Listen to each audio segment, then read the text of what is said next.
ओम नमः शिवाय। जय माता दी। राधे राधे सभी को। स्वागत है आपका मेरे इस नए वीडियो में। मैं हूं आपके साथ स्मिता तिवारी। हिंदू धर्म में एकादशी व्रत का विशेष महत्व है, जिसे भगवान विष्णु की कृपा पाने का एक प्रमुख माध्यम माना गया है। वर्ष भर में कुल 24 एकादशियाँ आती है, लेकिन इन सभी में ज्येष्ठ शुक्ल पक्ष की एकादशी, जिसे निर्जला कहा जाता है, सबसे कठिन और फलदायक मानी जाती है। इस व्रत की सबसे बड़ी विशेषता यह है कि इसमें अन्न और फल तो दूर की बात है, पानी तक ग्रहण नहीं किया जाता, इसलिए इसका नाम निर्जला पड़ा। यह व्रत केवल शारीरिक तपस्या नहीं, बल्कि मानसिक और आध्यात्मिक अनुशासन का प्रतीक है। इस दिन व्रत करने वाले व्यक्ति को अपने भीतर संयम, श्रद्धा और भक्ति का समुच्चय लाकर भगवान विष्णु की उपासना करनी होती है। पौराणिक कथाओं के अनुसार इस व्रत को सबसे पहले भीमसेन ने किया था, जो अपने भोजन प्रेम के कारण अन्य एकादशी व्रत नहीं कर पाते थे। लेकिन जब उन्होंने इस निर्जला व्रत का पालन किया तो उन्हें वर्ष भर की सभी एकादशियों के बराबर फल की प्राप्ति हुई। इसलिए इस व्रत को भीमसेनी एकादशी भी कहा जाता है। निर्जला एकादशी न केवल कठिन तप का प्रतीक है, बल्कि यह जीवन में धैर्य, त्याग और आस्था के गहन भाव को जागृत करती है। मान्यता है कि इस दिन विधि पूर्वक व्रत रखने से व्यक्ति को अक्षय पुण्य की प्राप्ति होती है, पापों से मुक्ति मिलती है और अंत में वैकुंठ धाम की प्राप्ति होती है।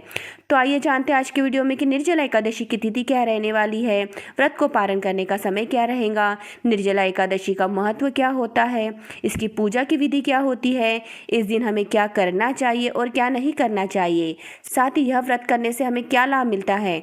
यह सारी जानकारी इस वीडियो से जानेंगे, तो वीडियो को लास्ट तक जरूर देखिएगा। वीडियो को स्किप करके बिल्कुल भी मत देखिएगा। और जो भी हमारे चैनल पर नए हैं, पहली बार आया, तो चैनल को सब्सक्राइब कर लीजिए और वीडियो को लाइक भी कर लीजिए और कमेंट्स बॉक्स में ओम नमः शिवाय जरूर लिख दीजिए। तो चलिए वीडियो की शुरुआत करते हैं। तो अब हम निर्जला एकादशी की तिथि जान लेते हैं। हिंदू पंचांग के अनुसार ज्येष्ठ माह के शुक्ल पक्ष की एकादशी तिथि 6 जून शुक्रवार को सुबह 2:15 पर शुरू होंगी।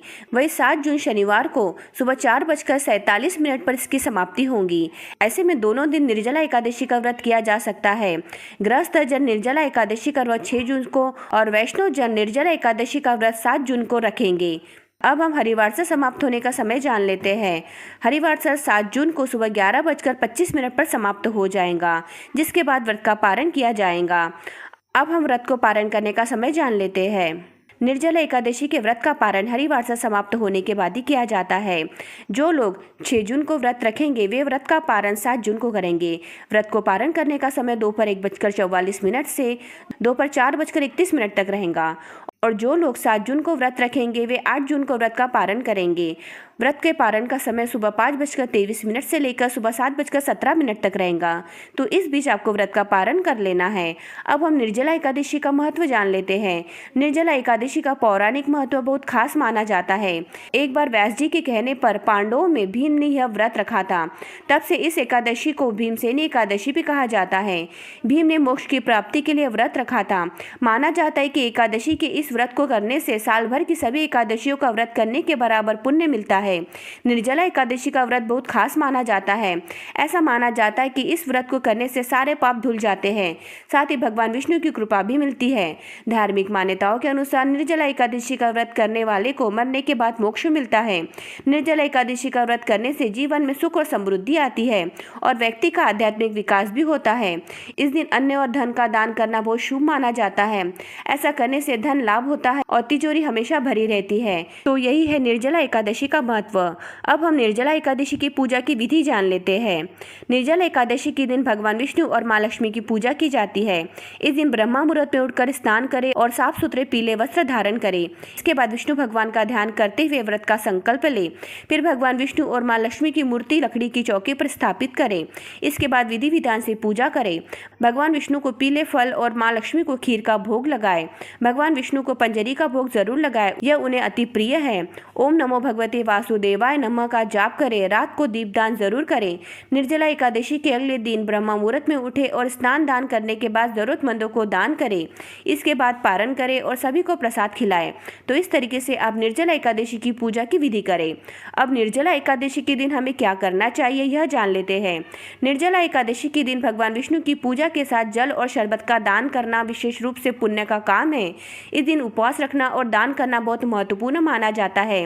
निर्जला एकादशी के दिन हमें सात्विक जीवन जीना चाहिए और नकारात्मक विचारों से दूर रहना चाहिए।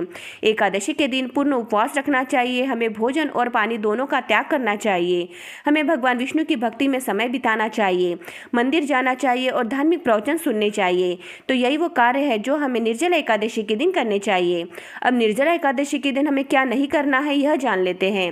निर्जला एकादशी के दिन हमें अनाज, चावल या दाल का सेवन नहीं करना चाहिए। निर्जला एकादशी पर तामसिक भोजन जैसे प्याज, लहसुन और मांस से भी दूर रहना चाहिए। इस दिन हमें दूसरों का अपमान नहीं करना चाहिए और नकारात्मक विचार से बचना चाहिए। व्रत के दौरान शारीरिक श्रम से भी बचना चाहिए। तो यही वो कार्य है जो हमें निर्जला एकादशी के समय नहीं करना चाहिए। अब निर्जला एकादशी का व्रत करने से हमें क्या लाभ मिलता है यह जान लेते हैं। निर्जला एकादशी का व्रत बेहद पुण्यदायी माना जाता है और इसे सभी एकादशी में श्रेष्ठ माना जाता है। इसे भीमसेनी एकादशी भी कहते हैं क्योंकि मान्यता है कि भीम ने इसी व्रत का पालन करके सभी एकादशी का पुण्य प्राप्त किया था। ऐसा माना जाता है कि इस व्रत का भाव के साथ पालन करने से भगवान विष्णु की कृपा मिलती है, साथ ही जीवन में सुख, शांति और समृद्धि आती है। तो यही वो लाभ है जो हमें यह व्रत करने से मिलता है। तो आज की वीडियो में हमने आपको निर्जला एकादशी की सभी जानकारी दे दी है जो आपके बहुत काम आएंगी। तो आज का वीडियो यही समाप्त होता। तो जो भी हमारे चैनल पर नए हैं, पहली बार आए तो चैनल को सब्सक्राइब कर लीजिए और वीडियो को लाइक भी कर लीजिए और इस वीडियो को अपने परिजनों में शेयर करना बिल्कुल भी मत भूलिए। हमारे चैनल पर ऐसी वीडियो आती है। मिलते अगले ऐसी किसी और वीडियो में। ओम नमः शिवाय।